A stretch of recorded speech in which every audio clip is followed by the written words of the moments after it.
एक रोज रास्ते में एक महात्मा अपने शिष्य के साथ भ्रमण पर निकले। गुरुजी को ज़्यादा इधर उधर की बातें करना पसंद नहीं था।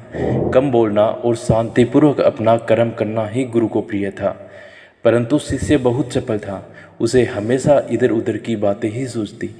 उसे दूसरों की बातों में बड़ा ही आनंद आता था। चलते हुए जब वो तालाब से होकर गुजर रहे थे तो उन्होंने देखा कि एक दीवर नदी में जाल डाले हुए हैं। शिष्य यह सब देख खड़ा हो गया और दीवर को अहिंसा परमो धर्म का उपदेश देने लगा। लेकिन दीवर कहाँ समझने वाला था। पहले उसने टालमटोल करनी चाहिए और बात जब बहुत बढ़ गई तो शिष्य और दीवर के बीच झगड़ा शुरू हो गया। यह झगड़ा देख गुरुजी, जो उनसे बहुत आगे बढ़ गए थे, लौटे और शिष्य को अपने साथ चलने को कहा एवं शिष्य को पकड़कर ले चले। गुरुजी ने अपने शिष्य से कहा, बेटा, हम जैसे साधुओं का काम सिर्फ समझाना है, लेकिन ईश्वर ने हमें दंड देने के लिए पृथ्वी पर नहीं भेजा है। शिष्य ने पूछा, महाराज को तो न तो बहुत से दंडों के बारे में पता है और ना ही हमारे राज्य के राजा बहुतों को दंड देते हैं, तो आखिर इसको दंड कौन देगा। शिष्य की इस बात का जवाब देते हुए गुरुजी ने कहा, बेटा, तुम निश्चिंत रहो। इसे भी दंड देने वाली एक अलौकिक शक्ति इस दुनिया में मौजूद है, जिसकी पहुंच सभी जगह है। ईश्वर की दृष्टि सब जगह है और वो सब जगह पहुंच जाते हैं। इसलिए अभी तुम चलो, इस झगड़े में पड़ना गलत होगा, इसलिए इस झगड़े से दूर रहो। शिष्य गुरुजी की बात सुनकर संतुष्ट हो गया और उनके साथ चल दिया। इस बात को ठीक 2 वर्ष ही बीते थे कि एक दिन गुरुजी और शिष्य दोनों उसी तालाब से होकर गुजरे। शिष्य भी अब 2 साल पहले की वह दीवर वाली घटना भूल चुका था। उन्होंने उसी तालाब के पास देखा कि एक चुड़ैल सांप बहुत कष्ट में था। उसे हजारों चींटियां नोच नोच कर खा रही थी।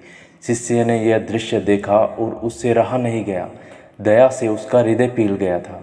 वह सर्प को चींटियों से बचाने के लिए जाने ही वाला था कि गुरुजी ने उसके हाथ पकड़ लिए और उसे जाने से मना करते हुए कहा, बेटा, इसे अपने कर्मों का फल भोगने दो।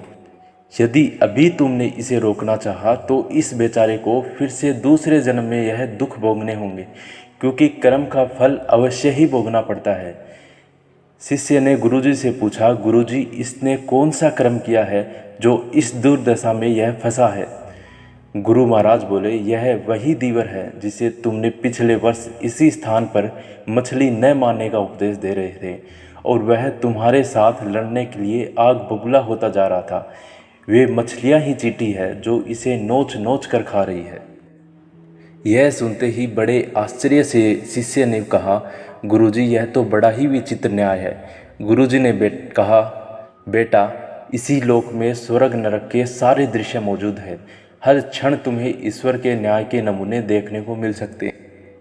चाहे तुम्हारे कर्म शुभ हो या अशुभ, उसका फल तुम्हें भोगना ही पड़ता है। इसलिए ही वेद में भगवान ने उपदेश देते हुए कहा है, अपने किए कर्म को हमेशा याद रखो। यह विचारते रहो कि तुमने क्या किया है, क्योंकि ये सच है कि तुमको वहाँ भोगना पड़ेगा। जीवन का हर क्षण कीमती है, इसलिए इसे बुरे कर्म के साथ व्यर्थ जाने मत दो। अपने खाते में हमेशा अच्छे कर्मों की बढ़ोतरी करो, क्योंकि हम तुम्हारे अच्छे कर्मों का परिणाम बहुत सुखद रूप से मिलेगा। इसका उल्टा भी उतना ही सही है। तुम्हारे बुरे कर्मों का फल भी एक दिन पूरे तरीके से भुगतना पड़ेगा। इसलिए कर्मों पर ध्यान दो, क्योंकि वो ईश्वर हमेशा न्याय ही करता है। शिष्य गुरुजी की बात स्पष्ट रूप से समझ चुका था। दोस्तों, हम चाहे इस बात पर विश्वास करें या ना करें, लेकिन यह 100% सच है कि ईश्वर हमेशा सही न्याय करते हैं और उनके न्याय करने का सीधा संबंध हमारे अपने कर्मों से है। यदि हमने अपने जीवन में बहुत अच्छे कर्म किए हैं या अच्छे कर्म कर रहे हैं तो उसी के अनुरूप ईश्वर हमारे साथ न्याय करेंगे। यह जीवन हमें इसलिए मिला है ताकि हम कुछ ऐसा कार्य करें जिसको देखकर ईश्वर की आंखों में भी हमारे प्रति प्रेम छलक उठे।